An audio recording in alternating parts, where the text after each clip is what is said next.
Non, rien de rien. Non, je ne regrette rien.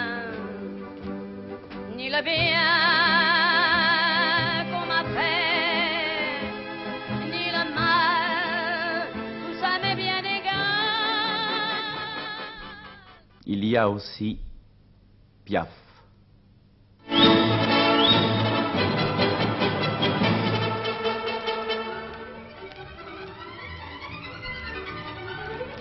Napoléon III,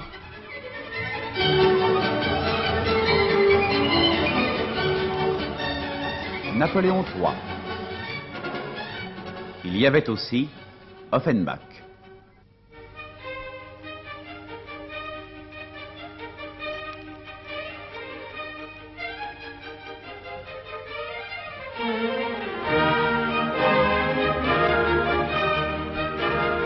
Il y avait aussi Marivaux. Je t'aimerais si je pouvais, tu ne me déplais point, ça doit te suffire. Quoi, Lisette? Si je n'étais pas ce que je suis, si j'étais riche d'une condition honnête et que je t'aimasse autant que je t'aime, ton cœur n'aurait point de répugnance pour moi? Assurément. Tu ne m'haïrais pas, tu me souffrirais? Volontiers, mais lève-toi.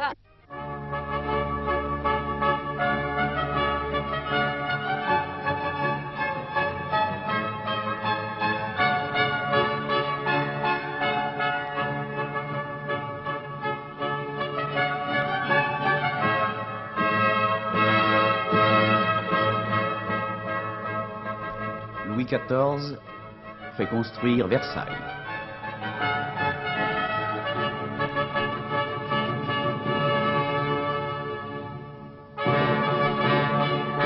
Il y avait aussi Corneille.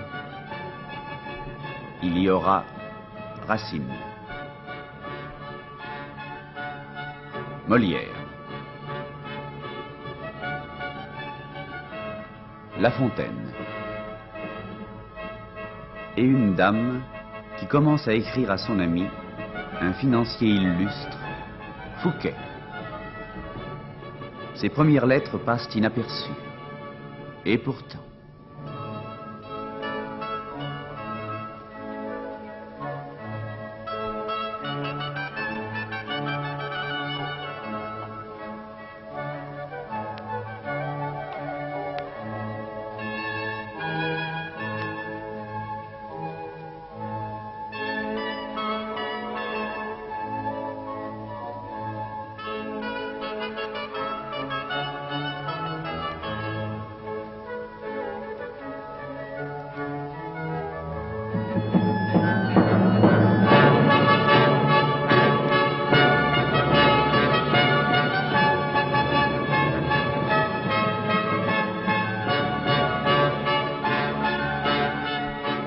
Dix ans plus tard, Louis XIV quitte Paris pour Versailles.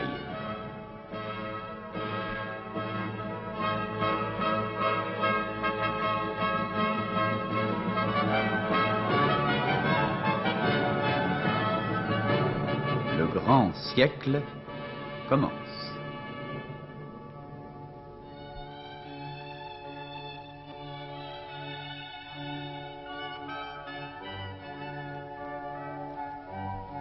La même année, un carrosse quitte Paris pour Grignan,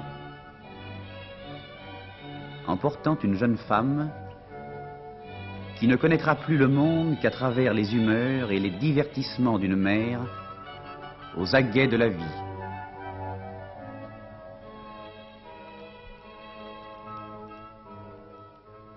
En effet, quand nous lisons sa correspondance, la vie de Madame de Sévigné nous apparaît très chatoyante et très variée.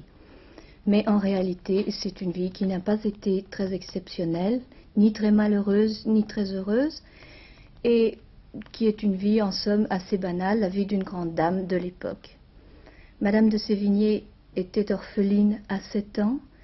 Elle se maria à 20 ans avec un homme qu'elle n'aimait pas. Il est mort en duel pour une certaine Madame de Gondran, qui était surnommée la Belle Lolo. Et Madame de Sévigné est donc restée veuve à 25 ans, aux 3/4 ruinée par son mari et avec 2 enfants en assez bas âge. Donc voilà la vie de Madame de Sévigné à peu près au moment où elle commence sa correspondance. Elle n'était pas frondeuse comme le cardinal de Retz, qu'elle aima toujours beaucoup et avec un certain aveuglement puisqu'elle trouvait que c'était un saint. Elle n'était pas non plus janséniste, mais elle avait beaucoup d'amis jansénistes. Elle aimait beaucoup les livres des messieurs de Port-Royal, elle aimait beaucoup Pascal, et là encore elle ne s'engageait pas, toujours prudente, pondérée. Donc surtout une vie de salon, des visites, des conversations, des lettres, des amis très nombreux.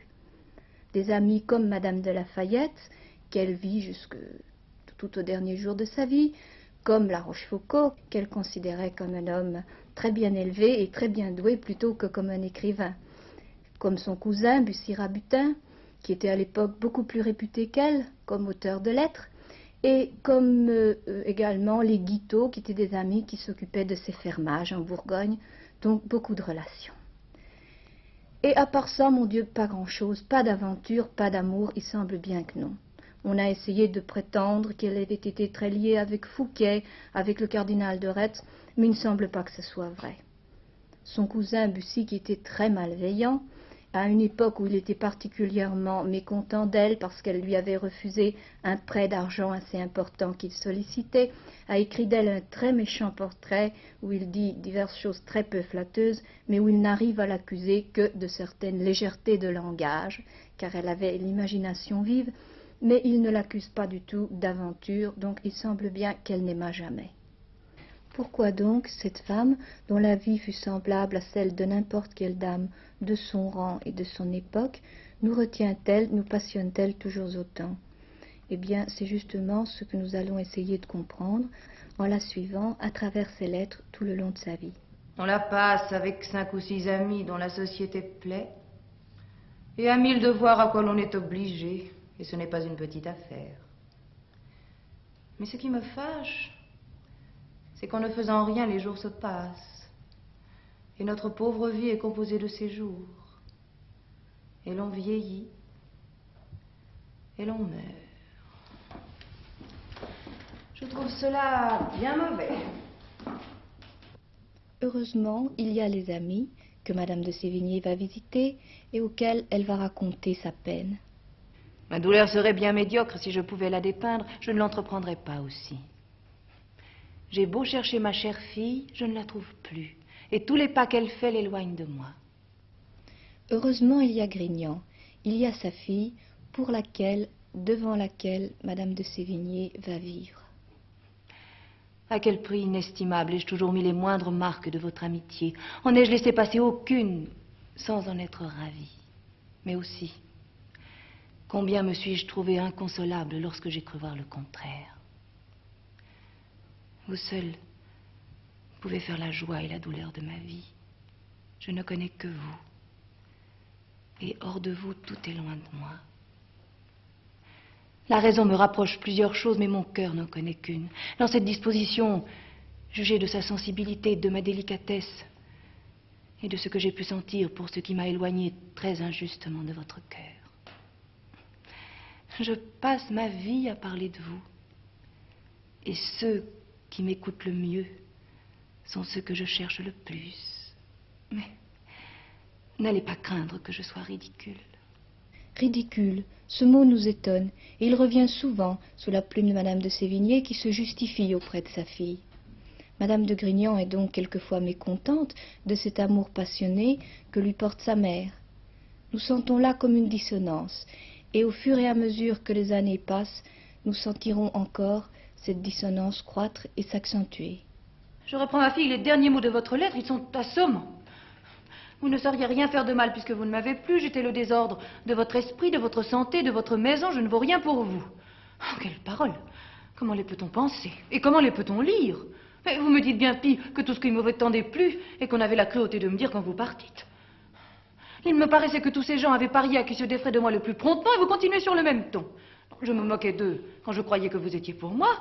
Et à cette heure, je vois bien que vous êtes du complot. Il n'y a rien à vous répondre. Qu'est-ce que vous disiez l'autre jour?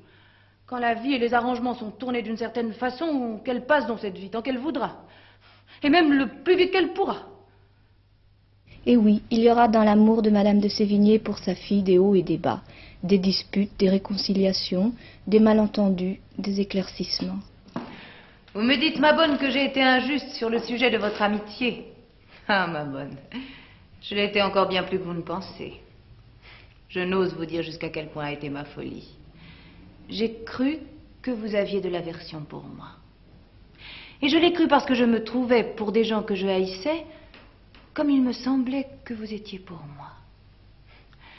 Et songez que je croyais cette épouvantable chose au milieu du désir extrême de découvrir le contraire, et comme malgré moi. On a dit de son amour pour sa fille qu'il était admirable. On a dit aussi qu'il était anormal. On a fait de la mère une accapareuse, de la fille une pauvre victime. On a fait aussi de la mère une mère admirable et de la fille un monstre d'ingratitude. Qu'est-ce qu'il y a de vrai là-dedans? Je crois que tout d'abord, il faut faire justice à une légende qui fait de Madame de Grignan une fille exaspérée, agacée par le commerce de sa mère. On pense beaucoup trop à leurs disputes et on ne pense pas aux innombrables réponses, elles aussi 2 par semaine pendant 28 ans, que Madame de Grignan adressa à sa mère. On ne pourrait pas tout de même taxer d'ingratitude une si bonne correspondante. Il faut aussi tenir compte d'un fait qui est que les expressions d'amour de Madame de Sévigné, qui sont sincères, qui sont tout à fait sincères, sont tout de même un peu exagérées par le goût de l'époque. Madame de Sévigné était très expansive, ou plutôt très imaginative. J'ai mal à votre poitrine. Votre ventre me pèse. Ceci suffit à faire justice de bien des accusations. Il reste que Madame de Sévigné aima sa fille, et beaucoup, et passionnément, et en la préférant ouvertement à son fils, à ses petits-enfants, qu'elle aima, eux, d'un amour raisonnable, modéré, avec cet enjouement, cette bonhomie presque qui lui était propre. Il reste que ses lettres reposent sur cet amour, qu'elles s'en nourrissent, qu'elles représentent évidemment dans la vie de Madame de Sévigné un phénomène de compensation, dont elle-même d'ailleurs était parfaitement consciente. Ne disait-elle pas à sa fille: « Cet attachement que j'ai pour vous m'a préservé de tous les autres ». Il reste aussi que ce phénomène de compensation était sans nul doute la cause des froideurs, de la gêne parfois de Madame de Grignan. Elle se rendait compte qu'elle n'était pas aimée pour elle-même. Madame de Sévigné préférait à sa fille l'image qu'elle s'en faisait. Elle préférait cette passion qui remplissait sa vie à l'objet même de cette passion, et que Madame de Grignan les sentit, et plutôt à l'honneur de sa sensibilité, il me semble.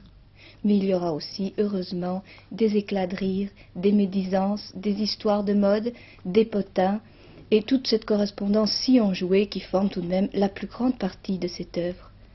Madame de Grignan raconte à sa mère la province, Madame de Sévigné raconte à Madame de Grignan les potins de la cour. Et quand elle les raconte, c'est avec une verve inimitable. Je vis une chose hier chez mademoiselle qui me fit plaisir. La Gèvre arrive, belle, charmante et de bonne grâce. Madame d'Arpajon était au-dessus de moi. Je pense qu'elle attendait que je lui offrisse ma place, mais je lui en devais de l'autre jour, je lui payais comptant et ne branlais pas. Mademoiselle était au lit. Elle fut donc contrainte de se mettre au bas de l'estrade. Cela est fâcheux. On apporte à boire à mademoiselle, il faut donc présenter la serviette. Je vois Madame de Gèvre qui dégante sa main maigre. Je pousse Madame d'Arpajon, elle m'entend et se dégante. Et d'une très bonne grâce, avance un pas, coupe la Gèvre et prend et donne la serviette. La Gèvre en a toute la honte et est demeurée toute penaude.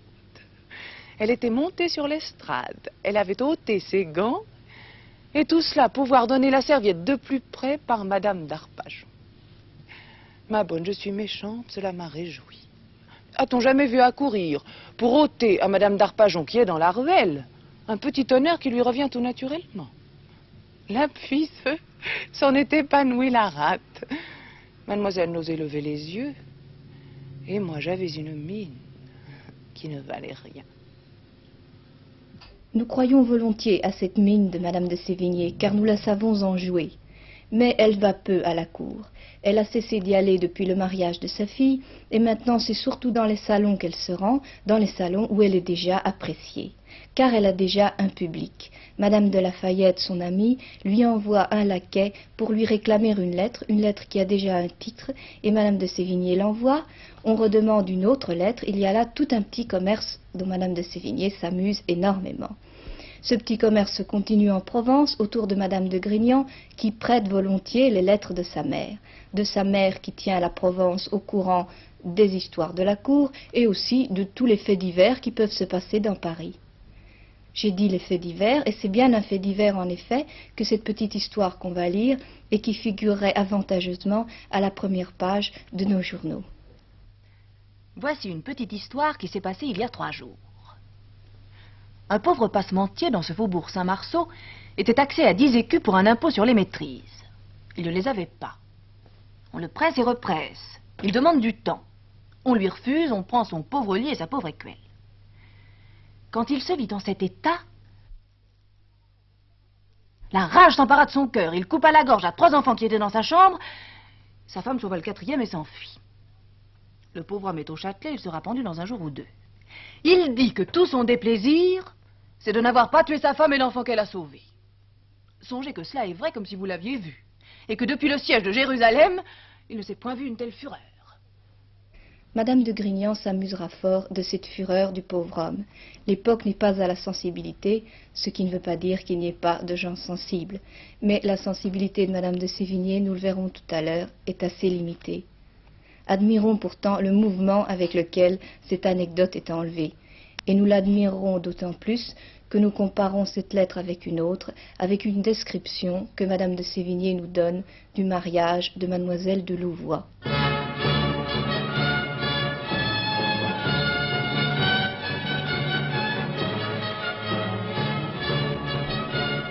Magnificence, illustration, toute la France, habits rebattus et rebrodés d'or, pierreries, brasiers de feux et de fleurs, embarras de carrosses, cris dans la rue, flambeaux allumés, reculements et gens roués. Enfin le tourbillon, la dissipation, les demandes sans réponse, les compliments sans savoir ce que l'on dit, les civilités sans savoir à qui l'on parle, les pieds entortillés dans les queues.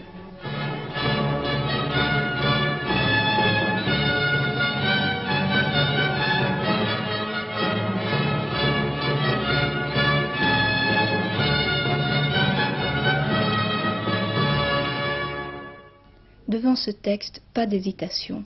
Madame de Sévigné est autre chose qu'une mère qui écrit à sa fille, qu'une habituée des salons, qu'une femme de beaucoup d'esprit, même si cet esprit est celui, déjà si célèbre, de sa famille. Elle est un très grand écrivain dont la variété de tons va nous surprendre plus d'une fois.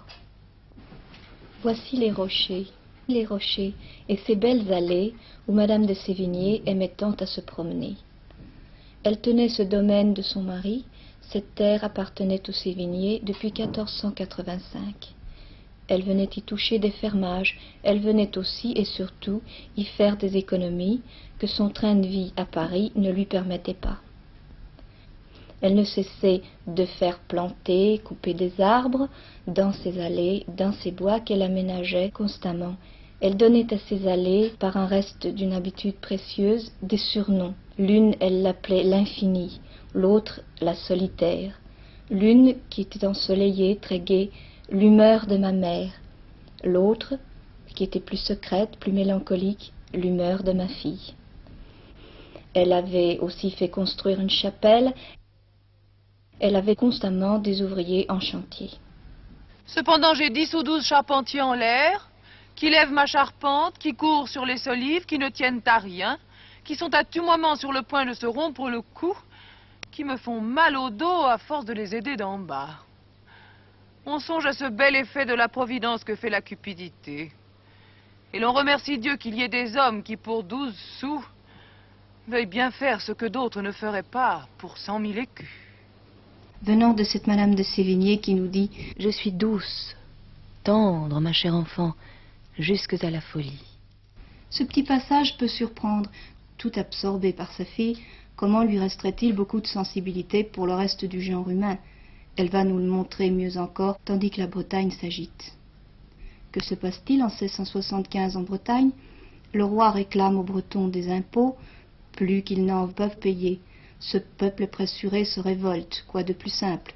Quoi de plus simple aussi, pense Madame de Sévigné, que la répression qui s'ensuit. 31 juillet. Monsieur de Fourbin doit partir avec 6000 hommes pour punir cette province, c'est-à-dire pour la ruiner. 20 octobre. Les mutins de Rennes se sont sauvés il y a longtemps. Ainsi les bons paieront pour les méchants. Mais je trouve tout fort bon, pourvu que les 4000 hommes de guerre qui sont à Rennes, sous monsieur de Fourbin et de Vince, ne m'empêchent pas de me promener dans mes bois, qui sont d'une hauteur et d'une beauté merveilleux. 27 octobre. Il y a 5000 hommes à Rennes.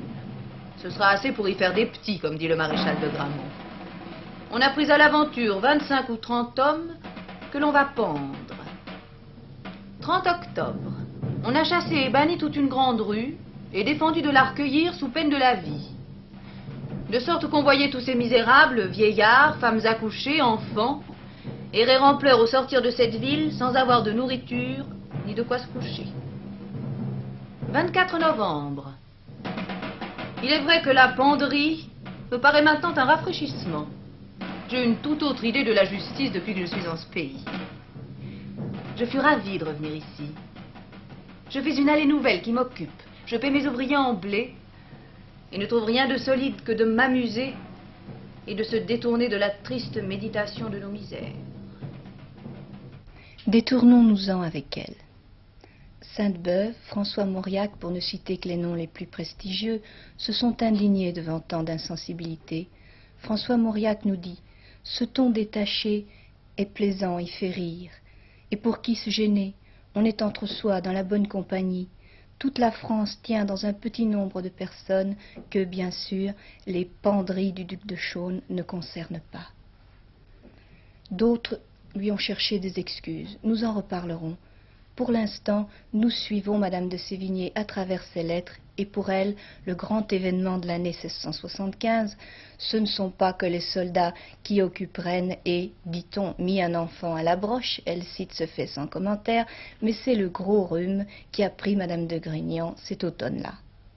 Et le sujet de ses méditations, ce ne sont pas les infortunes des Bretons, ce sont les aventures des grands de ce monde dont les récits lui parviennent, et ce sont les lectures qu'elle poursuit dans la solitude.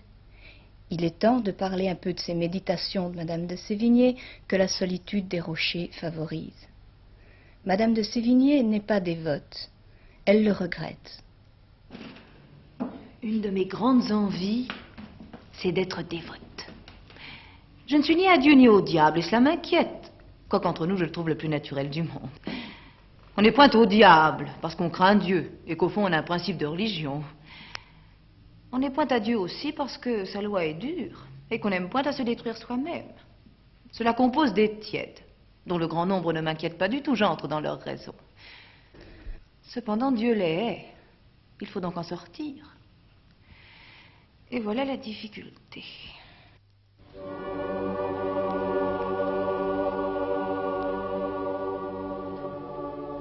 Voilà la religion de Madame de Sévigné. Elle est faite de soumission plus que d'amour, elle est d'esprit plus que de cœur. Si nous n'avons pas bien fait nos Pâques, ce n'est pas la faute du père Bourdaloue. Jamais il n'a si bien prêché que cette année. Jamais son zèle n'a éclaté de manière plus triomphante. J'en suis charmée, j'en suis enlevée. Et cependant, je sens que mon cœur n'en est pas plus échauffé.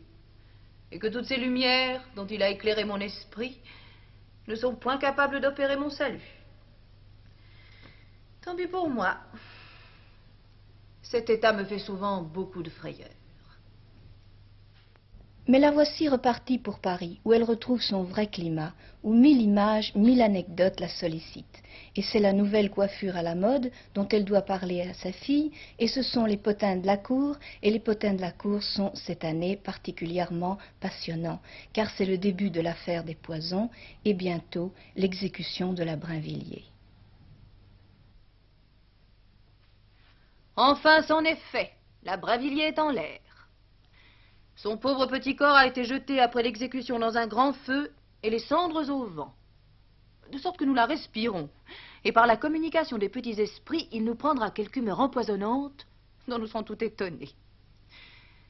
Elle fut jugée dès hier. Ce matin, on lui a lu son arrêt, qui était de faire amende honorable à Notre-Dame et d'avoir la tête coupée, son corps brûlé, les cendres au vent. À 6 heures, on l'a menée nue, en chemise et la corde au cou à Notre-Dame, faire amende honorable. Et puis on l'a remise dans le même tombereau où je l'ai vue, jetée à reculons sur de la paille, avec une cornette basse et sa chemise, un docteur auprès d'elle, le bourreau de l'autre côté. En vérité, ça m'a fait frémir. Ceux qui ont vu l'exécution disent qu'elle a monté sur l'échafaud avec bien du courage. Pour moi, j'étais sur le pont Notre-Dame avec la bonne d'Escar. Jamais il ne s'est vu tant de monde, ni Paris si ému, ni si attentif. Et demandez-moi ce qu'on a vu, car pour moi, je n'ai vu qu'une cornette. Mais enfin, ce jour était consacré à cette tragédie. J'en saurai demain davantage et cela vous reviendra. Et le lendemain, en effet, Madame de Sévigné parlera encore de la Brinvilliers ou parlera d'autre chose si l'envie lui en vient. Toujours remuante, toujours active, toujours imaginative. Et bientôt, elle va repartir pour Grignan, elle retrouvera sa fille bien-aimée, les disputes recommenceront, et les deux femmes s'écrieront d'une chambre à une autre des discussions, des reproches passionnés. Et puis elle retourne au rocher, ce sont les rhumatismes qui viennent avec l'âge, ce sont les belles allées à parcourir, ce sont les travaux qu'elle continue à faire exécuter, ce sont les lectures en commun qu'elle reprend avec Charles de Sévigné. Quel étrange personnage aussi que son fils, qui écrivait aux comédiennes des lettres brûlantes, auxquelles il ne croyait plus un instant après. Il croit tout cela quand il écrit, et il s'en moque un moment après. Ne pourrait-on lui appliquer à elle-même quelquefois cette phrase qu'il explique et qui la limite? Je crois qu'on peut essayer de dégager les traits principaux du portrait que Madame de Sévigné nous donne d'elle-même. Voilà une dame qui aime passionnément sa fille, tout le monde le sait. Madame de Sévigné est toujours citée comme un modèle d'amour maternel, et au point que beaucoup d'âmes sensibles s'y sont retrouvées. Elle aime sa fille, elle aime aussi son fils et ses petits-enfants, mais beaucoup plus modérément. Elle est économe, on a même dit qu'elle était avare. Son cousin Bussy, dans ce fameux portrait, a dit d'elle « Elle n'est amie que jusqu'à la bourse ». Je crois que c'est le trait qu'on peut le moins lui reprocher peut-être. Fille d'un prodigue, femme d'un prodigue, toujours couverte de dettes par sa fille et par son gendre, et passant sa vie à réparer leur folie, je crois qu'elle est assez excusable sur ce point. Son insensibilité, elle est un peu attribuable à l'époque, mais elle est attribuable aussi à un trait de caractère de Madame de Sévigné. Madame de Sévigné, comme nous dirions aujourd'hui, est un peu snob. Son cousin Bussy nous a raconté comment, après avoir dansé avec le roi Louis XIV, reconduite à sa place, elle s'est écriée avec une naïveté assez touchante « Mon Dieu, quel grand roi !» Et à la fin de sa vie, quand elle est invitée à la première d'Esther donnée par les filles de Saint-Cyr, elle est enchantée, elle est ravie, le roi lui adresse une seconde fois la parole. Il lui dit « Madame, Racine a bien du talent ». Elle lui répond « Ces jeunes personnes aussi, sire ». Il lui dit encore « Comme vous avez raison ». Et voilà Madame de Sévigné heureuse pour plusieurs semaines. Quoi d'étonnant que cette femme se sente faire partie d'une élite par son rang, par sa naissance, et qu'elle n'attache que très peu d'importance aux infortunes des Bretons et aux malheurs du petit artisan rendu fou par trop d'impôts. Tout cela, pour Madame de Sévigné, ne vaut pas un rhume de Madame de Grignan, et elle ne cherche pas à nous le cacher. Et notre pauvre vie est composée de ces jours, et l'on vieillit, et l'on meurt. Je trouve cela bien mauvais. Et l'on vieillit, et l'on meurt, Madame de Sévigné, du moins, mourra à Grignan, après avoir sauvé sa fille d'une longue maladie. Mais sa fille ne sera pas à son chevet. Certains ont dit que c'était à cause de la petite vérole, dont Madame de Sévigné serait morte. Ça a été très discuté. D'autres ont attribué cette absence à la froideur, à l'ingratitude de Madame de Grignan. D'autres encore ont prétendu qu'elle avait pu ignorer la gravité de la maladie de sa mère, qui ne s'était alitée que 14 jours. Nous ne saurons jamais la vérité sur la fin de Madame de Sévigné. Mais nous allons l'écouter une dernière fois, au moment où lui échappe un soupir de lassitude presque désespéré. Vous me demandez, ma chère enfant, si j'aime toujours bien la vie. Je vous avoue que j'y trouve des chagrins cuisants, mais que je suis encore plus dégoûtée de la mort. Je me trouve si malheureuse d'avoir à fuir tout ceci par elle, que si je pouvais retourner en arrière, je ne demanderais pas mieux.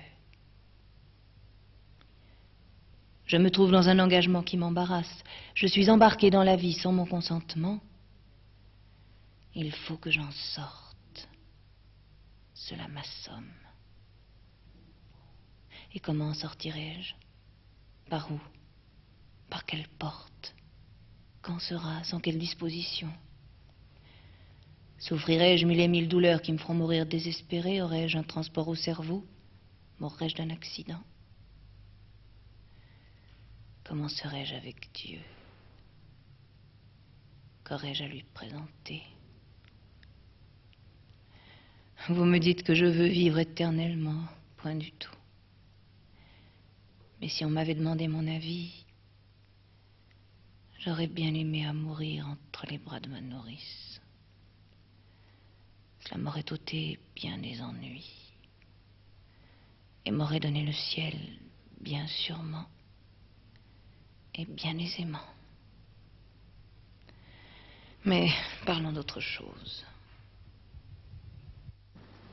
Voilà Madame de Sévigné, un caractère en apparence tout pétri de contradictions.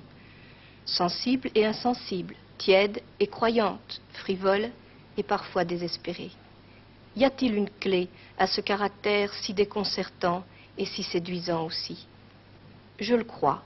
Et cette clé, elle nous l'attend elle-même lorsqu'elle nous dit « J'ai l'esprit éclairé et le cœur froid ». Toute sa forme de sensibilité, d'imagination, tiennent là-dedans. Car c'est elle aussi qui nous dit « Je suis douce et tendre jusque à la folie ». On pourrait croire qu'elle se contredit, mais non, elle confond seulement son imagination et sa sensibilité. De l'une, elle est riche jusqu'à la prodigalité, de l'autre, elle est malheureusement assez dépourvue. Dans cette forme très particulière d'imagination, dans cette émotivité très vive, mais qui n'atteint pas, qui ne réchauffe pas le cœur, réside tout le secret de Madame de Sévigné. Elle est d'un tempérament froid, disait son cousin Bussy, surtout si l'on en croit feu son mari. Ce n'est pas de tempérament seulement que Madame de Sévigné était froide. Nous pressentons en elle une impuissance à vivre, à sentir, cette impuissance du cœur, dont un Benjamin Constant devait plus tard nous donner une image plus consciente. Et d'ailleurs, Madame de Grignan, dont la froideur était si célèbre, cette froideur que ne déguisait ni le talent ni l'imagination, à qui ressemblait-elle si ce n'est à sa mère? Et ce Charles de Grignan, cet étrange personnage avec ses comédiennes, à qui ressemblait-il? Ce sont des enfants singulièrement révélateurs. Madame de Sévigné a connu cette espèce de manque, elle en a souffert, et c'est parce qu'elle en a souffert que nous pouvons la comprendre et que nous pouvons l'aimer. Jeune fille, elle a tenté de s'étourdir par des sorties, par des légèretés quelquefois osées, mais qui n'aboutissaient pas. Plus âgée, par ses activités inlassables, par ses lectures, par sa culture, et enfin par ses lettres, elle a tenté d'oublier. Mais ne nous y trompons pas. Si Madame de Sévigné aime tant le mouvement, c'est qu'elle craint de s'arrêter. Si elle aime tant la gaieté, c'est qu'une secrète mélancolie l'attente. Et c'est pourquoi son fameux enjouement, qui ressemble parfois au cynisme, ressemble aussi parfois au courage. Relisons-la dans cet éclairage. Nous la trouverons singulièrement moderne et en somme assez touchante dans son souci de dissimuler son tourment à une époque où le tourment n'était pas de bon goût.